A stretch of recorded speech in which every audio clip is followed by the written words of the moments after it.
उद्या होणाऱ्या एकीकरण समितीच्या महामेळाव्यावरती कर्नाटक सरकारची बंदी, कायदा सुव्यवस्थेचं कारण देत यंदा संमेलनाला नाकारली परवानगी. बीडमध्ये माझाच्या बातमीनंतर प्रशासनाला खळबळून जाग. अंबाजोगाईमधील शासकीय स्वामी रामानंद तीर्थ रुग्णालयातील बनावट औषध पुरवठा प्रकरणामध्ये द्विसदस्यीय चौकशी समिती स्थापन. नंदुरबारमधल्या शहादा तालुक्यातील असलोदमध्ये दारूबंदीसाठी महिलांचं मतदान. 1216 पैकी 677 महिलांनी बजावला मतदानाचा हक्क.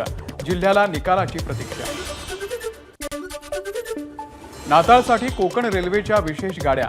अहमदाबाद ते थिविम आणि थिविम ते अहमदाबाद दरम्यानची प्रवाशांची अतिरिक्त गर्दी टाळण्यासाठी विशेष द्विसाप्ताहिक गाड्या सोडण्याचा निर्णय. एअर इंडिया एक्सप्रेस कंपनीच्या ताफ्यामध्ये 3 वर्षात 65 नवीन विमानं दाखल होणार. विमान प्रवाशांच्या संख्येमध्ये विक्रमी वाढ झाल्यानं निर्णय.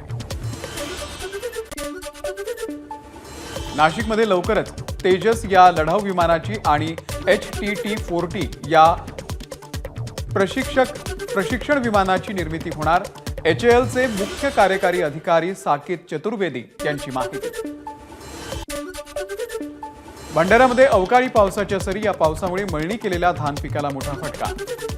तर गहू, चणा, उडीद, मूग, तूर या रब्बी पिकांना मात्र अवकाळीचा फायदा होणार. जम्मू काश्मीरच्या गुलमर्गमध्ये जोरदार बर्फवृष्टी.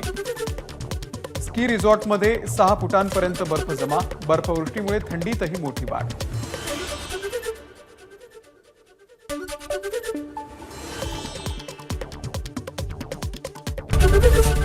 एबीपी माझा, उघडा डोळे बघा नीट.